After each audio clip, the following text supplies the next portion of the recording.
BMW are giving Mercedes-Benz a run for their money. You can take a look here at the ambient lighting. This is one of the only cars that I've seen that has actually given a good competition for the Mercedes-Benz ambient lighting.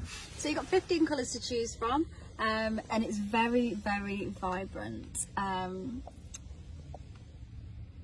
There's some colours that you can't actually choose from here, but you can choose from your My Modes. So if you wanted a red, all you have to do is go to My Modes, click here, Sport Mode, and it goes a nice undertone of purple, red, or you can, oh yeah, look, it's a mixture. Or you want full red when you have your hazards on. So that might be a reason why they've not included it in the main lights. And you can have a lovely purple on the art mode. But if they are in these modes, then you can't change the colour whilst being in these modes, which I find really interesting. You have to be in your personal mode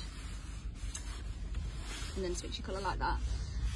Also in these bars you have integrated touch screens, so that's how much, like, you have your climate control, that's for your glove box. So what do you think? Do you think Mercedes has been dethroned by BMW for the ambient lighting? Let us know in the comments.